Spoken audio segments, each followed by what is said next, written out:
The writer of Lamentations reflects on how God is the parent who always follows through with what he promises.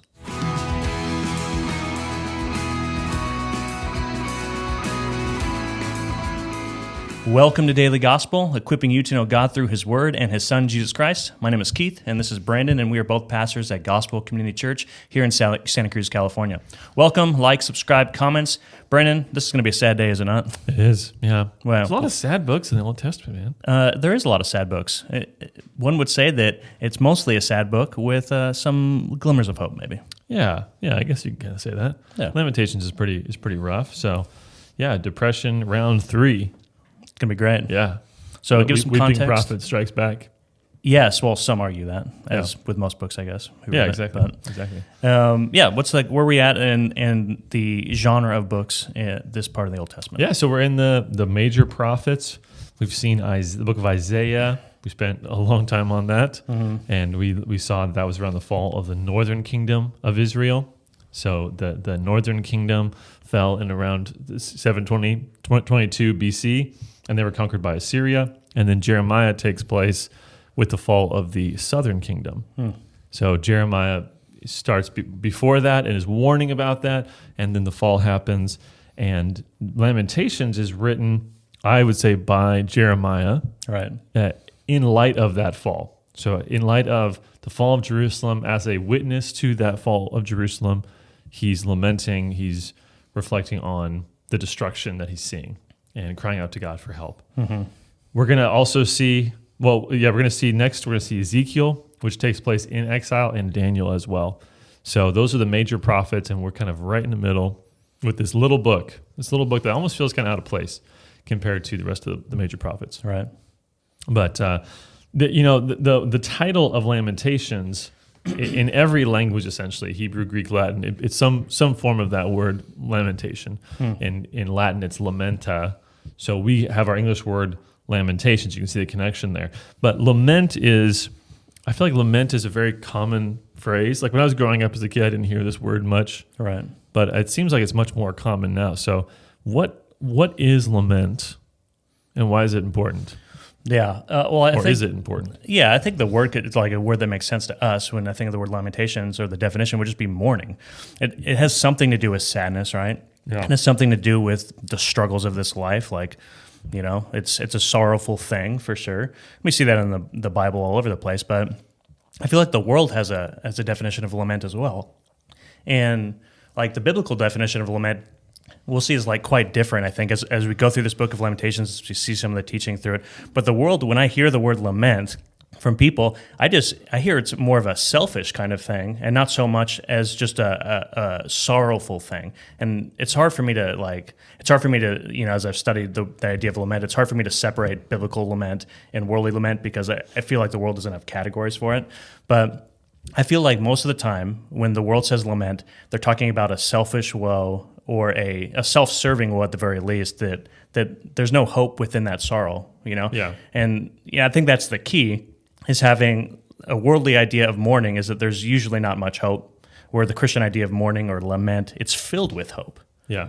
So Exactly. Yeah, and I think it's also used a lot by more progressive Christians, and I've had people use this where they're mourning some sort of political tragedy, some sort of current social crisis, whatever. Right.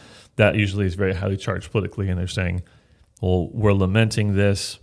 You can't tell us there's hope. You can't give us solutions. We just want to lament. We want to sit in that lament.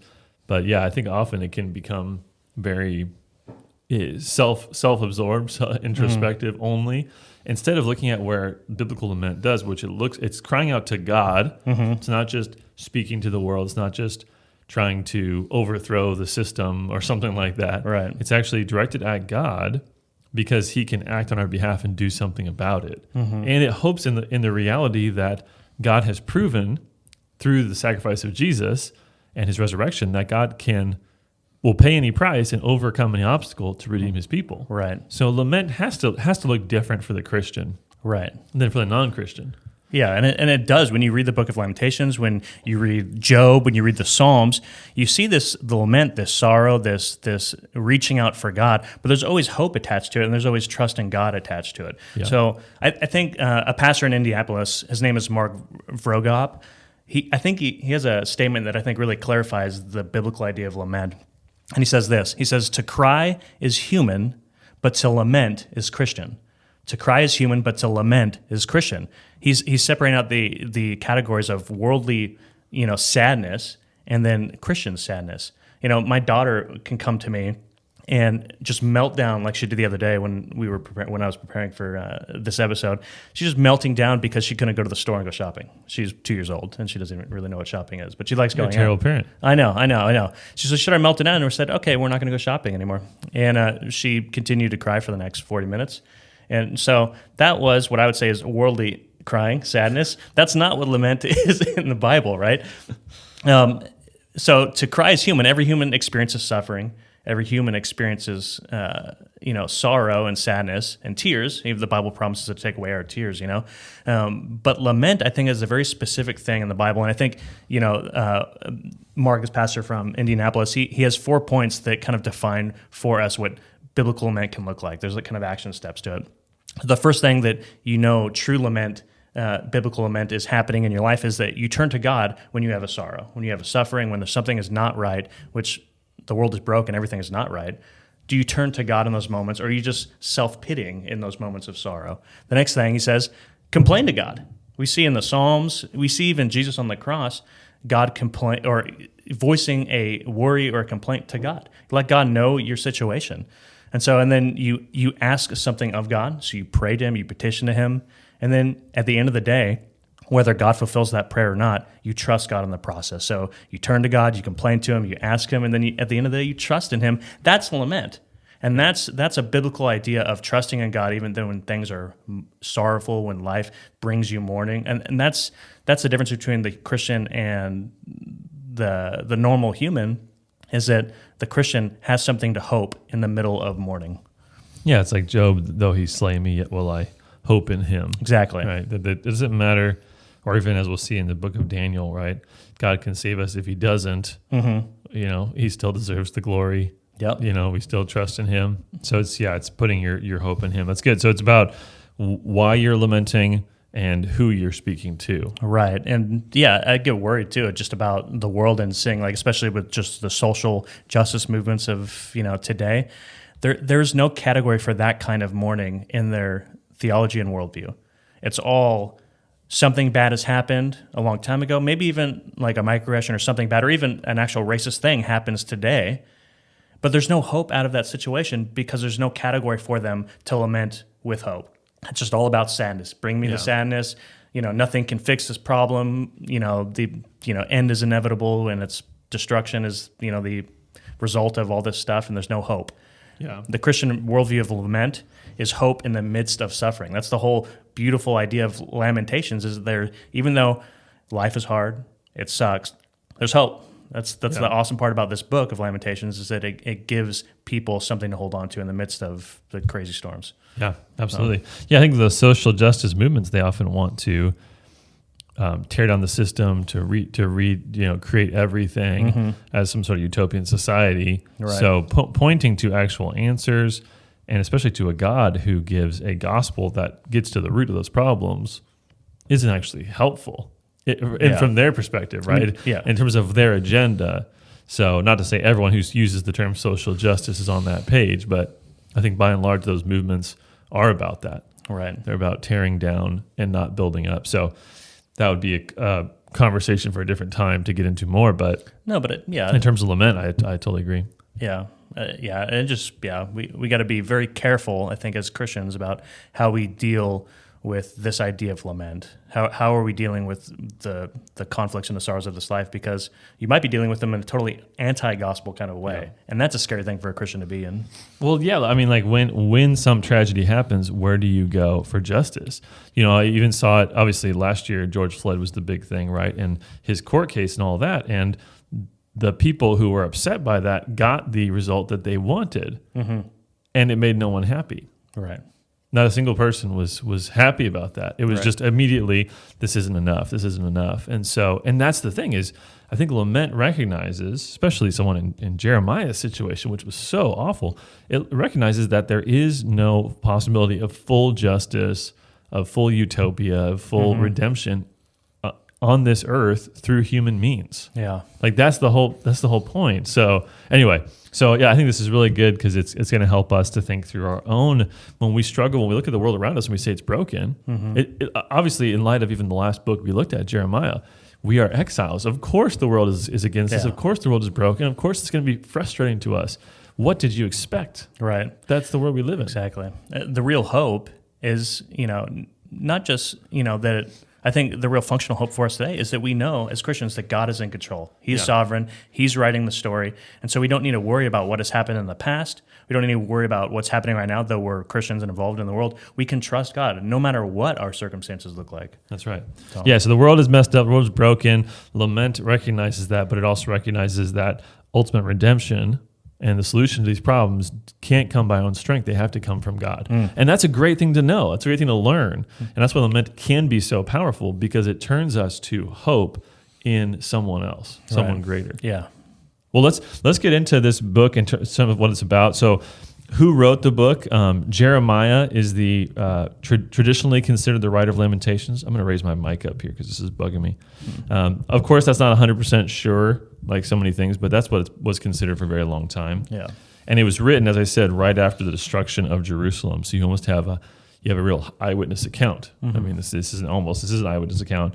And it was written with the vantage of someone right outside of Jerusalem looking in at the city, and there's personification used. So each chapter personifies the city in some way, as a woman or a man or things like that. Yeah. Now, remember from history from this time period, the last sort of gasp for the nation of Judah.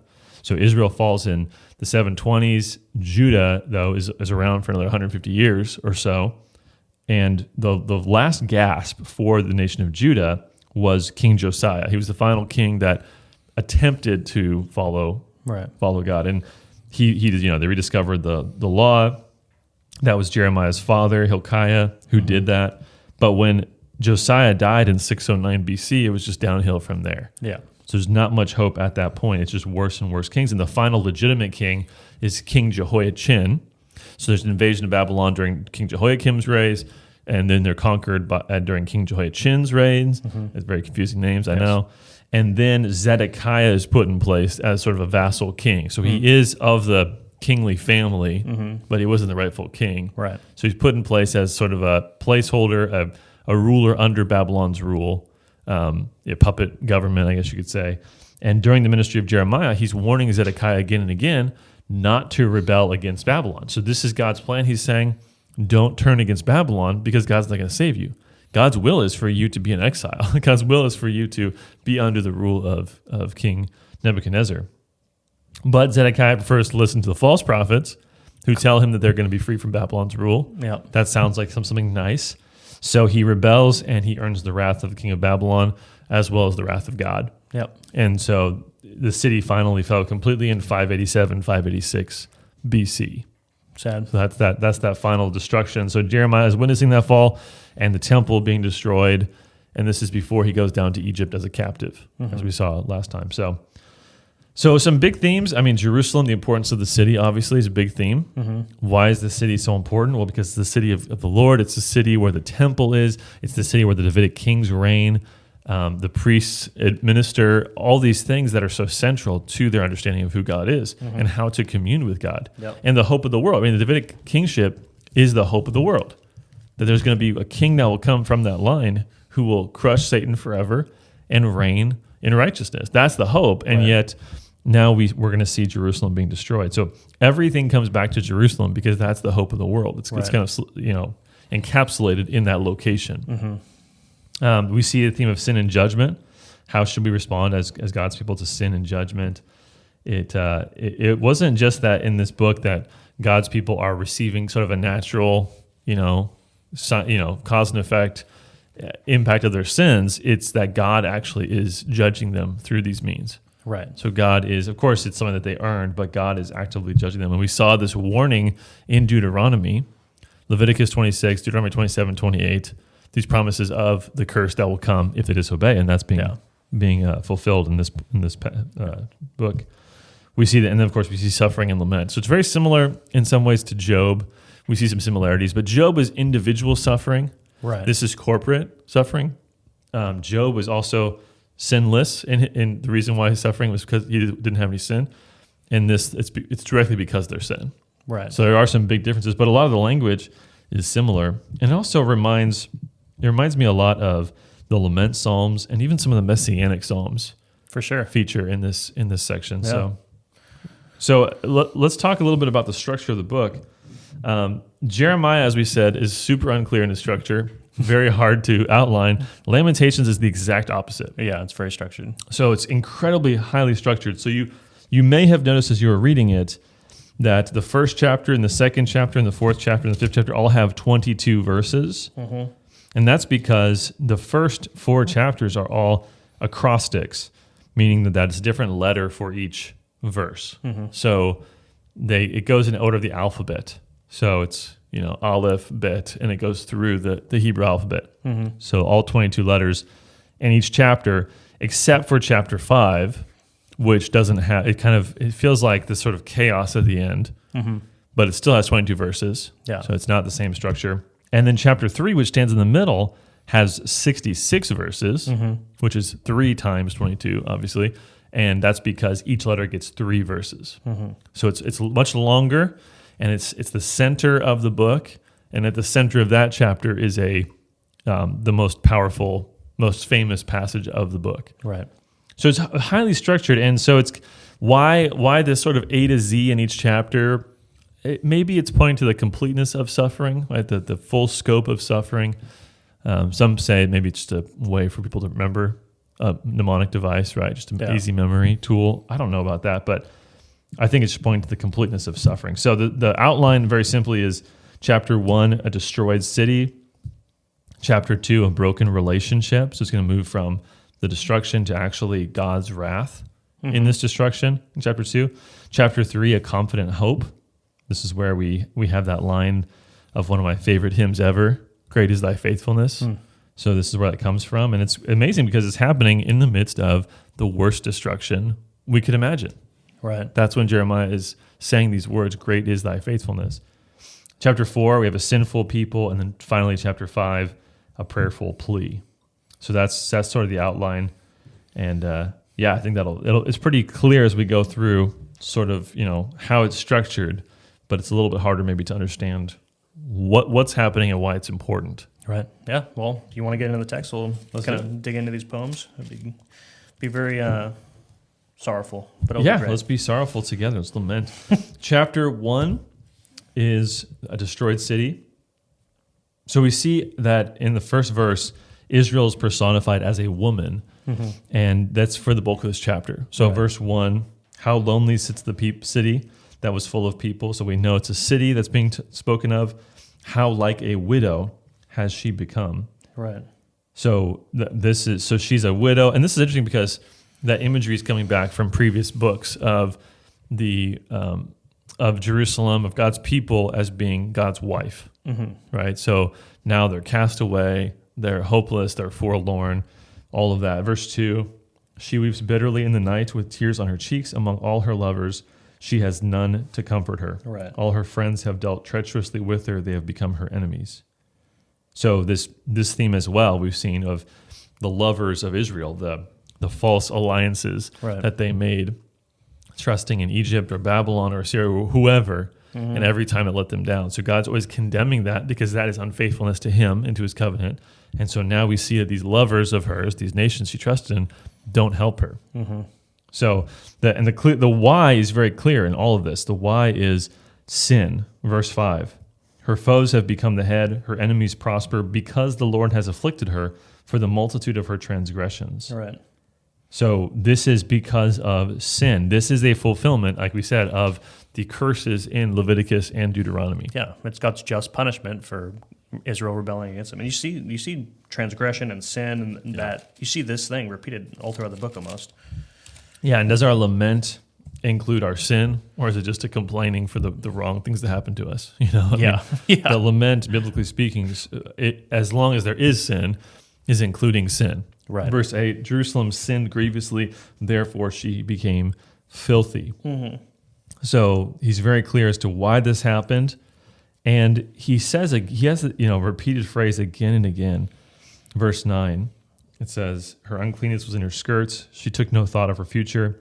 Therefore, her fall is terrible. She has no comforter. Verse 17, Zion stretches out her hands, but there is none to comfort her. Verse 21, they heard my groaning, yet there is no one to comfort me. So this idea of a lack of a comforter is in direct contrast to Isaiah chapter 40. Right. Right, where there's comfort coming in the latter days, that God's going to comfort his people. But here we see there's no comfort.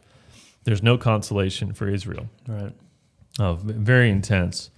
Verse 10, we see the temple is violated. The nations are coming into the sanctuary of God. We see in verse 11 and following that they're destitute, they're starving.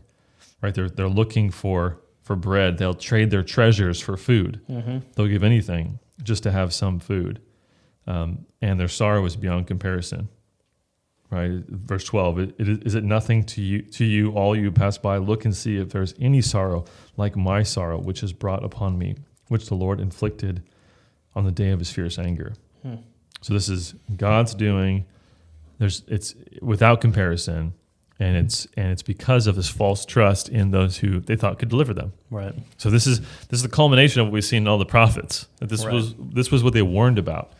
Chapter 2, we see an emphasis here more on the wrath of God. So chapter 1 is just speaking to the destruction of the city, but here we see, the relationship with God is at the center of it. So this is a picture of a broken relationship with God, that God has cast Israel away. Right. And this is so significant, right? We see verse 4, he has bent his bow like an enemy, with his right hand set like a foe. So God is aiming his bow at his people. Yeah. Which is sort of a ironic reversal of the Noahic covenant, where God sets his bow in the clouds, saying, "I'm not going to attack you, and I'm not going to destroy the creation in this way." But because of their sin, God is judging them. That bow is aimed at them. Right. Well, they've broken the covenant so many times, right? Absolutely. I always am blown away at God's ability to follow through with what he promises here. It's like the beginning of chapter 2, so that he's cast down from heaven to earth the splendor of Israel. He has not remembered his footstool in the day of his anger. Yeah. God's people, the temple, like literally his place on earth, the place where God meets man, God's forgetting about it in his wrath right now and punishing, rightfully and justly so, people who have gone against him. Yeah. It's crazy. It's very humbling, I think, and fearful for us to serve a God like that. Like, we should be in awe of this God, Yeah, our God is the consuming fire, as the New Testament says. I feel like it's so easy to maybe come to this and think like this book and think somehow we're removed from the same kind of guilt when we sin against God, or somehow this, like, the God that we believe in today, even though God gives us full grace and forgiveness in Jesus Christ, that God still isn't just. Like, that he's not going to come and judge sin one day. Like, he's patient, right? Patient for many years with Israel, but he comes here and his patience is ended. But I think sometimes we come to this text and we can just be like, oh, that was some God of the Old Testament or something like that. That God is so patient, as Jeremiah and Isaiah both emphasized. God is reaching out again and again. Look at Jeremiah's ministry, and yet if you reject him constantly, there will be a day of judgment. Yeah, it's just, we think that it won't come in our time, that it won't affect us. But I mean, this is a picture of what judgment is all about. Yeah. Look at how brutal verses 11 and 12 are. My eyes are spent with weeping, my stomach churns, my bile is poured out on the ground because of the destruction of the daughter of my people. Because infants and babies faint in the streets of the city. They cry to their mothers, where is bread and wine? As they faint like a wounded man in the streets of the city.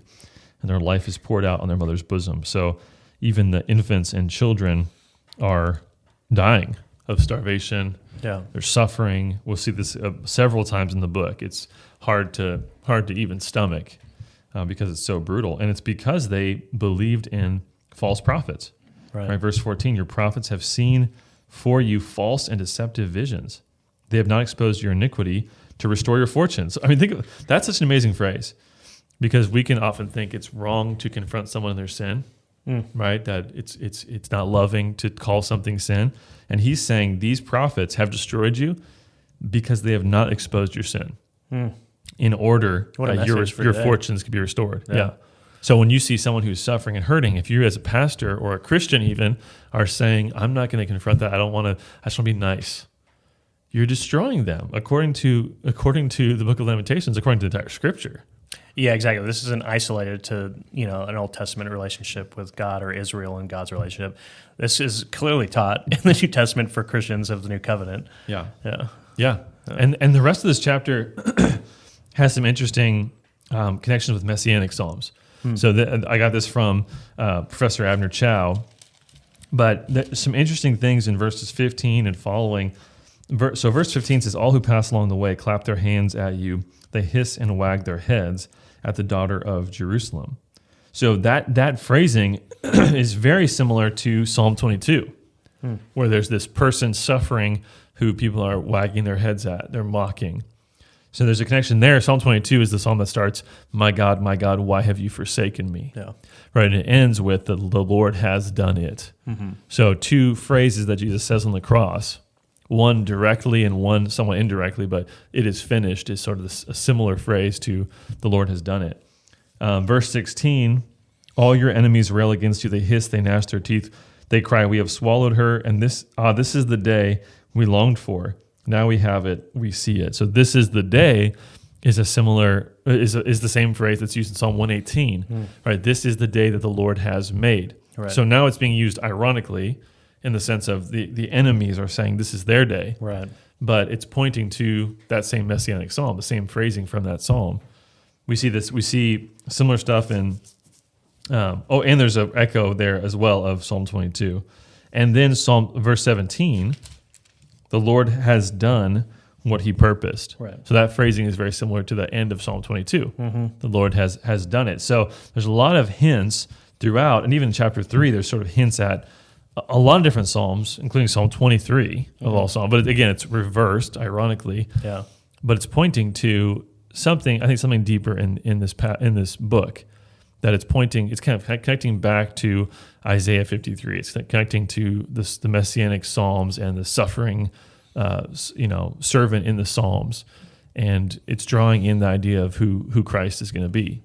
Interesting. So all of that is being built up. Now, chapter 3, like we said, is the longest chapter. It's the heart of the book, and here Israel is personified as a man, a lonely man who's enduring all the suffering personally. Right. So it's be natural to think maybe it's the prophet Jeremiah who's speaking here, but it's really not clear. Right. And a lot of people have different ideas about this.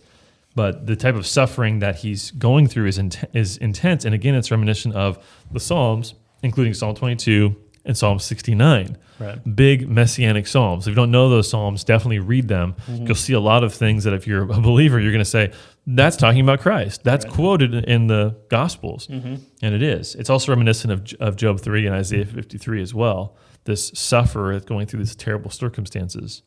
So just a few things out of this chapter, but verses 1 through 3, you can see this. I'm the man who has seen affliction under the rod of his wrath. He has driven and brought me into darkness without any light. Surely against me he turns his hand again and again the whole day long. So he's speaking about God and how God has punished him and afflicted him and how he's suffering. Right. Verses 13 through 15, he drove into my kidneys the arrow of his quiver. I've become the laughingstock of all peoples, the object of their taunts all day long. He has filled me with bitterness. He has sated me with wormwood. So again, so many connections here with past Psalms, but this intense suffering that he's speaking of. And this whole section is about that. So who is the sufferer? We don't really know. It's not really answered. Right. But we get to the heart of the book, this proclamation by the prophet Jeremiah of God's goodness in spite of suffering, in the midst of suffering, we should say. In verse 22, this is that key passage in the whole book. The steadfast, and it's kind of so like sudden. Abrupt, yeah. Like everything is awful. I hate my life. And then all of a sudden he says, but verse 1, this I call to mind, and therefore I have hope. The steadfast love of the Lord never ceases. His mercies never come to an end. They are new every morning. Great is your faithfulness. The Lord is my portion, says my soul. Therefore I will hope in him. Yeah. So he speaks to the steadfast love of the Lord. It's actually steadfast. It's chesed in Hebrew, which is steadfast love is a good translation. It's kind of like no one can really translate it well in one word, but loving kindness, it's the covenant loyalty and love of God. Yeah. So it's the fact that he follows through on his covenant. So steadfast love is a good translation, but it's actually plural here. It's the Chesedim, I guess, I don't know, the plural, the steadfast love, the faithfulnesses of the Lord. Mm-hmm. So that he is, it's speaking to the kind of the completeness of his covenant love. So his love, or his loves are, they never cease, and his mercies never come to an end. So God is faithful, and this, I think, reminds us of that God's love and his covenant promises are more strong and more sure than the city of Zion, right? Than the Davidic line, than these things that they would have put their hope into. Than even the temple. Yeah. Than the temple, the priestly system, all that sort of stuff. So God's steadfast love remains, and therefore there is hope for God's people. Right. And this is what we were talking about earlier about lament. Like in the midst of the worst thing that you can imagine, your nation getting torn apart and brought into literal slavery, your children and women are dying. Yeah. Like everything is broken. You're away from your homeland. Yet there's still hope because trusting God is central to your people's belief. God is powerful. He's sovereign. He's in control. Absolutely. So this is a totally different kind of lament than I think most people are used to thinking through. Yeah, they are new every morning. Great is your faithfulness. That's spoken by someone who is being crushed by the wrath of God. Mm-hmm. How could someone say that? Well, because they understand who God is. They know his character. They know that this has only happened. Right? The punishment has only happened because God is faithful. Right, exactly, yeah. And so if he's faithful to that, he's going to be faithful to the rest of Deuteronomy, where he promises to redeem and restore them after the fact. To the rest of the promises of Jeremiah's own ministry, of Isaiah's ministry, of all the rest, right? That God, after he judges, he will redeem his people. He will establish a kingdom that doesn't fade. Right. Could you imagine God putting arrows through your kidneys? That sounds painful, man. Sounds very painful. I don't like it. Yeah, no, I'm good. Makes me very uncomfortable. Yeah, definitely obey God. Don't seek even if his judgment. he does, his steadfast love never ends. Never ceases. Yeah. Never ceases. The Lord is my portion, right? So God is all I have, so I'm going to hope in him. So I love it. And then it's followed up, verses 25, 27. The Lord is good to those who wait for him, to the soul who seeks him. It is good that one should wait quietly for the salvation of the Lord. It is good for a man that he bear the yoke in his youth. So it's good, right, over and over again. So trust in God, seek him, wait for him for his salvation. Right. I love it. I love it. And then we see following that, it's okay to suffer, and you need to trust in God, right? Verse 31, the Lord will not cast off forever. Yeah. I like 31 though. Yeah, exactly. The Lord will not cast off forever. God's has patience. Yeah. And because verse 33, for he does not afflict from his heart or grieve the children of men. So it's not that God does this because he wants to. His ultimate desire is to save his people, but it's something that has to be done because of his faithfulness. And then really interesting in verses 37 and 38, a real statement about God's sovereignty. And this is directly related to that statement of his faithfulness, right? That God is in control, he's powerful. But verse 37 says, who has spoken and it came to pass unless the Lord has commanded it? Is it not from the mouth of the Most High that good and bad come? So God is sovereign over everything, good and bad. The good, not speaking of good and evil, but the good things and the calamities come from God. God's in control of it all. So this is fundamental to someone saying, I can trust in God that he's going to work this out. It's that God has to be in control even in the dark times. Right. So incredible theology in the book of Lamentations, and the solution is verse 40, right? Let us test and examine our ways and return to the Lord. Let us lift up our hearts and hands to God in heaven. We have transgressed and rebelled, and you have not forgiven. So come and repent, seek God, seek his forgiveness, and he will be faithful to that promise. Amen. I was starting to get really encouraged this point in the book. I was like, oh, it's going to end happy again. Yeah, that was silly. Yeah, exactly. Should have known better. It goes right back into this. So chapter 4, we see more of that, the suffering of the city. Right, gold has grown dim. We see, and it's a focus on the sinful people of Israel. And we could go into that, I guess, too. But chapter 5, is interesting, right? So it ends, it's very sad, very tragic, but it ends on kind of an interesting note. So verse 1 of chapter 5, remember, O Lord, what has befallen on us. Look and see our disgrace. So he's calling upon God. So there's a prayerful plea in this last chapter. He's turning to God, praying to him, again, lamenting what's happening. But it ends on an interesting note. So verse 19 says, but you, O Lord, reign forever.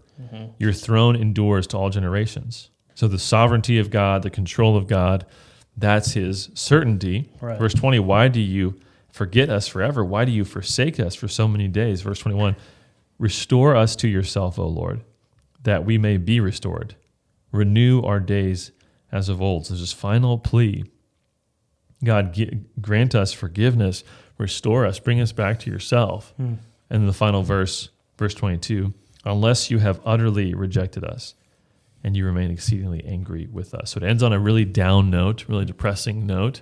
But there's this overall, there's this call, this cry to God, knowing that he is the only hope they have. Right. He's the one who can restore them. Right. And of course, we can back up and look at the big picture of the Bible and say, God did restore his people, and he did something better than that, right? If he just brought them back to the land, that wouldn't have solved the problem. In fact, you see the people of Israel get exiled from the land again in AD 70, but he solves the greatest problem that people have through his son, Jesus. Right, yeah. So I guess I'm getting ahead of myself a little bit, but... Well, I think we're there. Yeah. So, how does the hope of the gospel work with us? I think it's super applicable.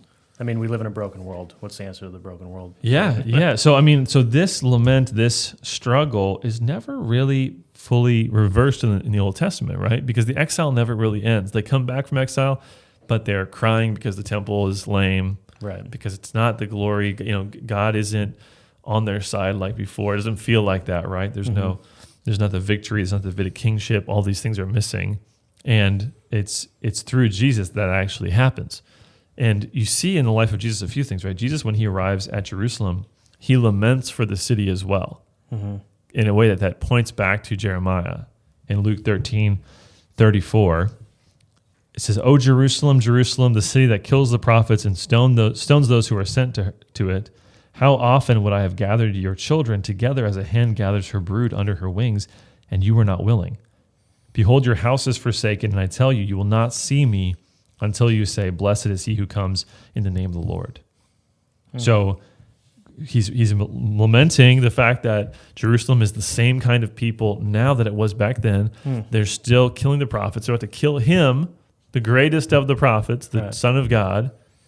They're still missing it. Right.